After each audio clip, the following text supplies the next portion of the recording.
अभी तक हमने देखा लॉयड ने एयर को ग्रेट फैमिली को दूर कर दिया था। उसके साथ ही उसके इस सफर के दौरान उसे एक नया मिशन मिला जहाँ पर उसके साथ ही थी फियोना। अब हमें उसके पास्ट को दिखाया जाता है, कैसे उसे एक नया मिशन मिला था। इससे पहले हम इस एनिमे के विलेन स्नाइडर को देखते हैं, जिसने कि अनेकों डिसर्ट को खा लिया था। उसने बताया हमें हमारे प्लान के हिसाब से एल्बम जाना होगा। अच्छा काम किए रीत, अब तुम्हें पूरी जिंदगी के लिए आराम की जरूरत है। अब तुम पूरी जिंदगी छुट्टी मनाओ। एवल को उसने उसको मार दिया और कहा तुम जैसे धोखेबाज के लिए यही सजा है। उस विलेन ने आगे कहा इस कमीने ने हमारे प्लान को पहले ही लीक कर दिया था। जो भी हो, तुम सबने तुम्हारे काम को सही से किया है ना। इस बात पर दो लोग घबराते हुए कहते हैं ओ माइक्रोवेव किसने खा लिया। ये बात जानकर स्नाइडर पगला सा गया था। दूसरी तरफ लाइट के बॉस सीक्रेट बेस कैंप पे बात कर रहे थे। हमारे भेजे गए प्रिंस और जासूस के साथ हमारा कांटेक्ट टूट चुका है।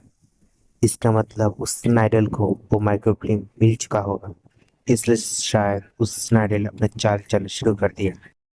अगर उसे वो माइक्रोफिल्म मिल चुका है तो फिर ईस्ट और वेस्ट के बीच जंग होना तय है। शुक्र है फिल्म से हमारा एजेंट ट्विलाइट मौजूद है, जो कि हमारे लिए वो माइक्रोफिल्म ले आएगा। इस बात को रोकते हुए इवाना ने कहा मैं इस मिशन को लेना चाहूंगी। उसे मिशन मिलने से पहले सब कुछ हुआ था, उसके बाद। दूसरी तरफ आनिया ने ब्रॉन्क के दिमाग को बाइंडिंग की मदद से पढ़कर चेरी सिरप का पता लगा चुकी थी, जबकि आनिया मन ही मन में सोच रही थी अगर मम्मी पापा को मैं एक बात बताई तो उन्हें पता चल जाएगा।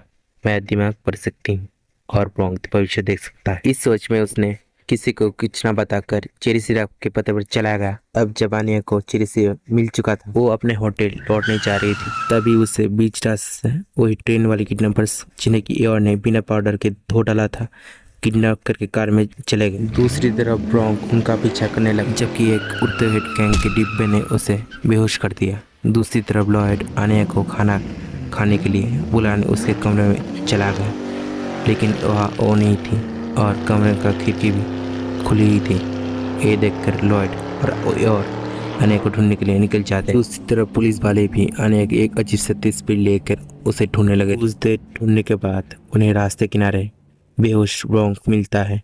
ब्रॉन्क अपने मालिक को देखकर इशारे से उन्हें समझाने की कोशिश करता है आनिया को किसी ने किडनैप कर लिया है, जबकि लॉयड ब्रॉन्क के मुंह से एक कपड़े के टुकड़े को निकालता है और उसे कपड़े के टुकड़े को देख समझ जाता है कि नमस और कोई नहीं, आर्मी इंटेलिजेंस का कोई एक आदमी है। ये बात पता चलते ही वो पुराने फाइटर प्लेन के बेस पे चला गया, क्योंकि उसे लगता है ऐसे कोई सुराग मिल सकता है। जो सोचा था वही हुआ। उसे प्लेन के रेडियो से आने की आवाज़ सुनाई दी, जो कि आसपास के ही किसी रेडियो से आ रही थी। मत चाहिए। दुश्मन मेजर की बातों के दौरान लॉयड उसके एयरशिप से ये बोलकर मदद मांगता है कि मेरे प्लेन का फ्यूल लगभग खत्म हो चुका है, प्लीज मेरी मदद करो। इस बातों को सुनकर दुश्मन मेजर अपने आदमी से कहता है उसकी बातों को क्यों सुन रहे हो, जल्दी उसे खत्म कर दो। ये बात बोलने के साथ साथ दुश्मन मेजर के आदमियों ने लॉयड के ऊपर गोली से हमला कर दिया, जिससे उसका प्लेन बर्बाद हो गया था। लेकिन किसी तरह से लॉयड और योर प्लेन में घुस चुके थे, जहाँ लॉयड दुश्मन को चकमा देते हुए उनके ही एक साथी के भेस में एयरशिप के कंट्रोल सेंटर पर पहुंच चुका था।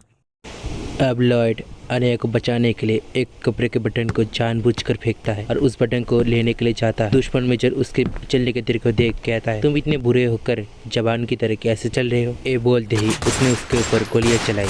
अब उनके बीच लड़ाई शुरू हो चुकी थी। दुश्मन मेजर लॉयड का पल्ला भारी देखते हुए जहरीली गैस से हमला करने जा रहा था। इस बात का पता आनिया को भी लग चुका था, इसलिए वो अपने पापा को बचाने के लिए मुंह में बंधे रस्सी को दांतों से काटने लगी थी। तभी अचानक प्लेन के हिलने से आनिया ने एयरशिप की खिड़की को खोल दिया और इस मौके का फायदा उठाते हुए लॉयड ने दुश्मन मेजर का भेस को ढाल लिया और मेजर के साथी को अपने तरफ कर असली मेजर को अपने कब्जे में ले लिया।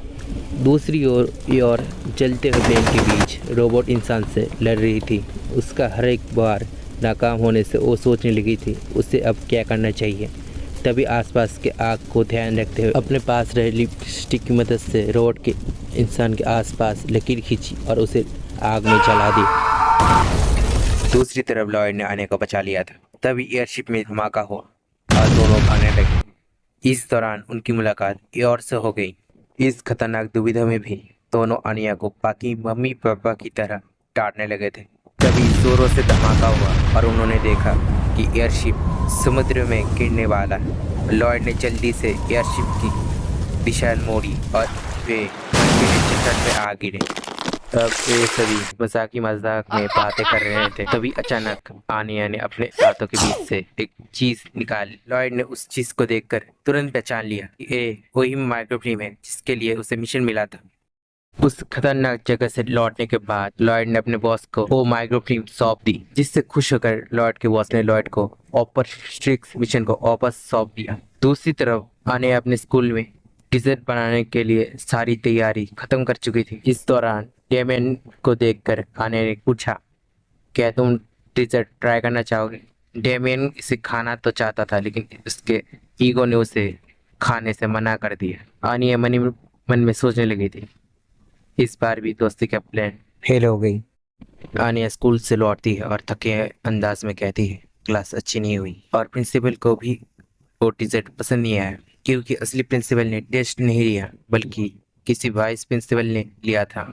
ये सुनकर लॉयड ने मुस्कुराते हुए कहा, अरे मैंने स्कूल न्यूज़पेपर पढ़ा था, जो कि वाइस प्रिंसिपल है, साउथ के डिशों के पुडिंग उन्हें बहुत पसंद है, तो चले हम वही चाह रहे हैं। ये और चौंकते हुए कहती है, क्या हम सच में पुडिंग की वजह से सफर पर जा रहे हैं? लॉयड हंसते हुए जवाब देता है, सिर्फ पुडिंग के लिए क्यों, बल्कि एक मजेदार और स्वादिष्ट छुट्टी के लिए। ये बात बोलने के साथ साथ वो सभी निकल पड़ते हैं अपने नए सफर पर। और इसके साथ spy x family code wide movie app पर होता है खत्म। माफ़ करना, लेकिन बहुत सारे डिटेल्स मैं यहाँ पर नहीं दे पाया और कुछ बातें इसलिए आवाज़ बहुत सारे कट चुके हैं, जिस कारण आपको थोड़ा बहुत आवाज़ में दिक्कत सुनाई दे सकता है। जो भी हो, आप सब ने जितने सारे लोगों ने भी कमेंट किया था उन सबको दिल से शुक्रिया। और अभी के लिए और कुछ ही नहीं है, आप सब कमेंट करके बताओ जो कौन सा सीरीज़ या कौन सा मूवी एक्सप्लेन करो।